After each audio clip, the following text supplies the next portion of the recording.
بخش 10. وعده خدا بر جفاها غالب می آید. 10 روز بعد در طول روزهای جشن پنتیکاست شاگردان در روح القدس و قدرت تعمید یافتند و به زبانها صحبت کردند. 3000 نفر تعمید یافتند و خبر آن به سرعت پخش شد.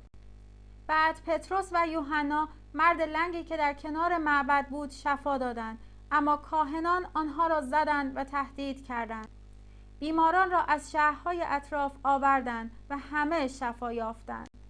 حتی وقتی سایه پتروس بر بیماران میافتاد آنها شفا میافتند. سپس جفاهای وحشتناکی به وقوع پیوست و استیفان سنگسار شد، در حالی که پولس جوان نظاره‌گر این سنگسار بود. اما در حالی که شاگردان به سراسر یهودا و سامره فرار می‌کردند، سامریان در روح القدس تعمید یافتند، حتی با وجود اینکه پولس به شاگردان جفا می‌رساند. تا اینکه عیسی در راه دمشق ظاهر شد و پولس را رسولی ساخت برای امتها. بعد روح القدس به پتروس گفت که به قیصریه به خانه کرنلیوس یوزباشی رومی برود. کرنلیوس و خانواده‌اش اولین غیر یهودیانی بودند که در روح القدس تعمید یافتند و به زبانها صحبت کردند. شاگردان از قبرس و قیروان بسیاری از امتها را در انطاکیه که تحت رهبری پولس و برنابا بود شاگرد ساختند.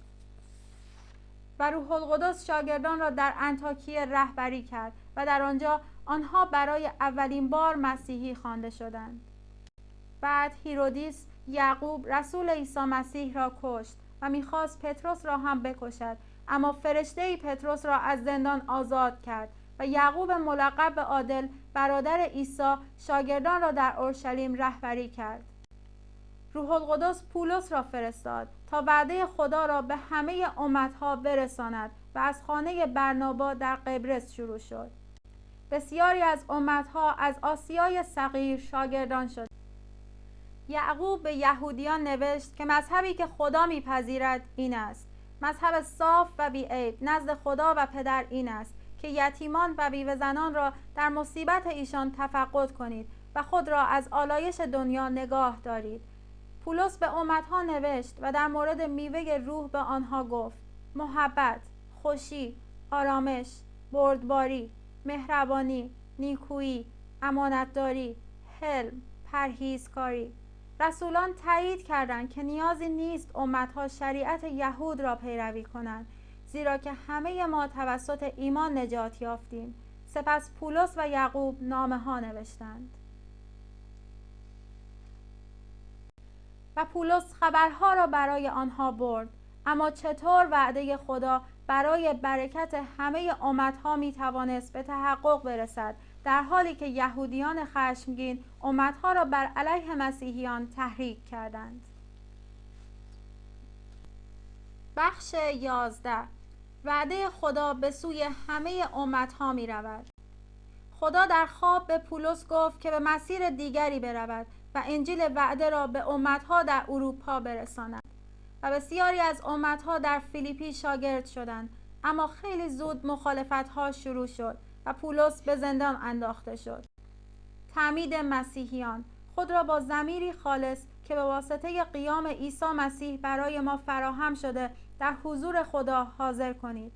اما پولس با معجزه خدا از زندان آزاد شد و زندانبان از او پرسید که چطور میتواند نجات یابد و پولس گفت به خداوند عیسی ایمان بیاور. سپس او و خانواده‌اش تعمید یافتند. یهودیان و غیر یهودیان بسیاری در تسالونیکیه و بیریه شاگرد شدند و هر آنچه که درباره انجیل در آیات کتاب مقدس گفته شده بود تایید کردند. سپس پولس به فیلسوفان آتن اعلام کرد که رستاخیز عیسی ثابت می کند که او به عنوان کلمه خدا جهان را داوری خواهد کرد. عیسی به پولس گفت که 1.5 سال در قرنتس بماند و شاگردان بسیاری را که پر از روح القدس بودند رهبری کند و او 2 رساله نوشت در مورد بازگشت مسیح برای شاگردانی که در تسالونیکی جفا می‌دیدند.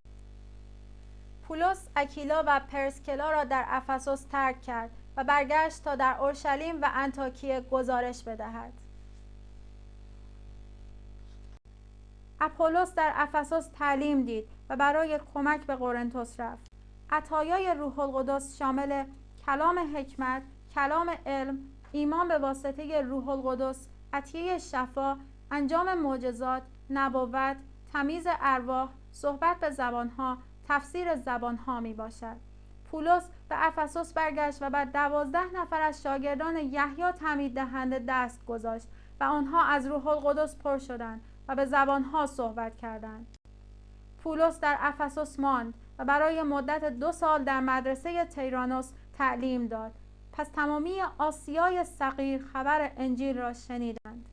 7 نفر پسران اسکیوا کاهن یهودی سعی داشتند با استفاده از نام عیسی مسیح دیوها را بیرون کنند و شاگردان در افسوس کتاب‌های جادوگری آنها را سوزاندند و فهمیدند که نام عیسی قابل مقایسه با جادو نیست. پولس نامه‌ای درباره عطایای روحانی نوشت تا به شاگردان در قرنتس کمک کند، اما آشوبی بر علیه مسیحیان در معبد ارتامیس برپا شد، چون که می‌خواستند فلسفه خود را بر روی کلام خدا حفظ کنند. سپس پولس افسوس را به قصد مکادونیه ترک کرد و بعد دوباره نامه‌ای به قرنتیان نوشت. او گفت که خدا از طریق عیسی مسیح حیات ابدی را به ما می‌دهد. رومیان 3: همه گناه کردند و از جلال خدا قاصر آمدند. رومیان 6: مزد گناه موت است. رومیان 6: اما هدیه خدا حیات جاودانی در خداوند ما عیسی مسیح است. رومیان 5: فقط عیسی مسیح میتواند ما را در حضور خدا عادل کند. رومیان 10: ما باید به عیسی مسیح ایمان آورده و آن را اعلام کنیم. رومیان 5: فقط از طریق عیسی مسیح در خدا آرامش داریم. رومیان 8: در مسیح هیچ محکومیتی بر ما نیست. رومیان 8: هیچ چیز در مسیح نمیتواند ما را از محبت خدا جدا سازد. افسوسیان 2: زیرا محض فیض نجات یافته ایم به واسطه ایمان و این با اعمال ما نیست. ما در مسیح عیسی آفریده شدیم برای کارهای نیکو که خدا قبل مهیا نمود تا در آنها سلوک نماییم. سپس پولس به قرنتس برگشت و 3 ماه در آنجا ماند و قبل از اینکه به اورشلیم برود نامه‌ای درباره نجات به واسطه ایمان به شاگردان در روم نوشت. پولس به اشتباه در معبد در اورشلیم دستگیر شد، به دست یهودیان افتاد، اما عیسی به او گفت که این طریقی است برای اعلام انجیل در روم. پولس برای 2 سال در قیصریه زندانی شد و در حضور اغریپاس پادشاه و فرمانداران رومی شهادت انجیل را داد. پولس فرستاده شد تا در روم شهادت دهد و در راه کشتی او شکست و به ملیته رفتند، اما نگهبانان رومی دیدند که عیسی همه بیماران جزیره را از طریق پولس شفا داد و این موضوع آنها را تحت تاثیر قرار داد. زمانی که پولس برای مدت 2 سال در روم زندانی بود، توانست به اهل خانه قیصر شهادت دهد و نامه‌ای نوشت در مورد قدرت و جلال مسیح از ابتدای آفرینش برای تشویق شاگردان در افسوس، فیلیپی و کولوسیه. اما وقتی پولس آزاد شد، کاهن اعظم یعقوب برادر عیسی ملقب به عادل را کشت. پس چطور وعده خدا برای برکت همه امتها از طریق عیسی می توانست به تحقق برسد، در حالی که شاگردانی که رهبری می کردند زندانی شده و کشته شدند؟ بخش 12: وعده خدا به تحقق خواهد رسید. پولس به محض آزاد شدن از زندان شاگردان را در اروپا و آسیا ملاقات کرد و نامه‌ای به عبرانیان نوشت در مورد اقتدار مسیح. و پولس در هر شهر رهبرانی جدید برای شاگردان تعیین کرد و تیموتائوس را برای رهبری افسوس تعیین کرد و خود به مکادونیه رفت تا آنها را ملاقات کند. اما روم در سال 64 میلادی در آتش سوخت و امپراتور نرون مسیحیان را مقصر اعلام کرد و دوباره جفاهای وحشتناکی بر علیه مسیحیان شروع شد. پولس نامه‌ای به تیموتائوس و تیتوس که رهبری می‌کردند نوشت و به آنها گفت که استوار بمانند و به شاگردان دلگرمی می‌داد. و پتروس نامه‌ای برای دلگرمی افرادی که از جفاهای نرون در نواحی مختلف ترکیه کنونی پراکنده شده بودند نوشت. بعد پتروس توسط نرون زندانی شد و قبل از کشته شدنش توسط رومی ها نامه‌ای برای وداع نوشت. و پولس اسیر شد و در روم هم زندانی شد. و پولس هم قبل از کشته شدنش توسط رومیان دومین نامه وداع خود را برای تیموتائوس نوشت. مسیحیان با بیرحمی توسط نرون کشته می شدند، اما یهودا برادر عیسی هم در مورد شاگردان دروغین هشدار داد. اقتدار آیات کتاب مقدس همانطور که در این راهنما تاکید شده است. دوم تیموتائوس 16:3 میگوید تمامی کتب از الهام خداست و به جهت تعلیم، تنبیه، اصلاح و تربیت در عدالت مفید است. دوم پتروس 3:15-18 میگوید و تحمل خداوند ما را نجات بدانید، چنانکه برادر حبیب ما پولس نیز بر حسب حکمتی که به وی داده شد به شما نوشت و همچنین در سایر رساله های خود این چیزها را بیان می نماید که در آنها بعضی چیزهاست که فهمیدن آنها مشکل است و مردمان بی علم و ناپایدار آنها را مثل سایر کتب تحریف می کنند تا به هلاکت خود برسند. پس شما ای حبیبان چون این امور را از پیش می دانید با حذر باشید که مبادا به گمراهی بیدینان ربوده شده از پایداری خود بیفتید، بلکه در فیض و معرفت خداوند و نجات دهنده ما عیسی مسیح ترقی کنید که او را از اکنون تا ابدالآباد جلال باد. عبرانیان 4:12-13 میگوید زیرا کلام خدا زنده و مقتدر و برنده تر است از هر شمشیر دودم و فرو رونده تا جدا کند نفس و روح و مفاصل و مغز را و ممیز افکار و نیتهای قلب است و هیچ خلقت از نظر او مخفی نیست، بلکه همه چیز در چشمان او که کار ما با وی است برهنه و منکشف می باشد. سپس در سال 70 میلادی ژنرال رومی تیتوس اورشلیم را نابود کرد و همانطور که عیسی و دانیال پیشگویی کرده بودند معبد نابود شد. اما مسیحیان وقتی نشانه هایی را دیدند که عیسی به آنها داده بود فرار کردند و توانستند زنده بمانند. و چیزهایی که رومیان از معبد غارت کرده بودند در روم در ارگ تیتوس که در سال 82 میلادی ساخته شده بود به نمایش گذاشته شده است. 25 سال بعد یوحنا شاگرد عیسی در پتموس زندانی شد و در آنجا رویایی از مکاشفه به یوحنا داده شد که تحقق وعده خدا را نشان می‌داد و همینطور ملکوت خدا را که برکتی است برای همه امتها همانطور که پیشگویی شده بود.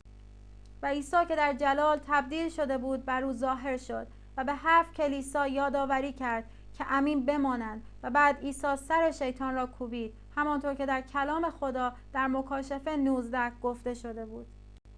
و در نهایت یوحنا دید که مردم از هر ملتی، قبیله‌ای، قومی و زبانی در حضور تخت خدا ظاهر شده و نجات عیسی را اعلام می‌کردند. بعد رویا اینطور به پایان رسید که می‌گفتند آمین بیا ای خداوند عیسی. بعد یوحنا از پتموس آزاد شد و شاگردان را در افسوس رهبری کرد و 3 رساله نوشت. در اولین رساله عیسی کلمه حیات خوانده شده و به شاگردان فرمان داده شده که یکدیگر را محبت کنند زیرا خدا محبت است. قبر یوحنای رسول در شهر افسوس می باشد، جایی که فلسفه دوران کهن در مورد کلام خدا شروع شد و قبر او مقدس نگه داشته شده تا زمانی که عیسی مسیح کلمه ظاهر شود. سپس یوحنا در انجیل یوحنا نوشت که عیسی کلمه بود و کلمه خدا بود و همه اینها نوشته شد تا شما ایمان آورید که عیسی همان مسیح است پسر خدا و در نام او حیات یابید. چطور وعده خدا شما را برکت خواهد داد در زمان حال و زمانی که عیسی مسیح باز می‌گردد؟ کتاب مقدس می‌گوید زیرا خدا جهان را انقدر محبت نمود که پسر یگانه خود را داد تا هر که بر او ایمان آورد هلاک نگردد بلکه حیات جاودانی یابد. یوحنا 16:3. و عیسی گفت من آمدم تا ایشان حیات یابند و آن را زیادتر حاصل کنند. یوحنا 10:10. آیا شما می‌خواهید هدیه خدا را که حیات جاودان است بپذیرید و در این وعده برکت امتها سهمی داشته باشید؟ پس به خداوند عیسی مسیح ایمان آورید و خدا تا ابد شما را با حیاتی تازه پر خواهد کرد، طبق وعده‌ای که به جویندگان خود داده است.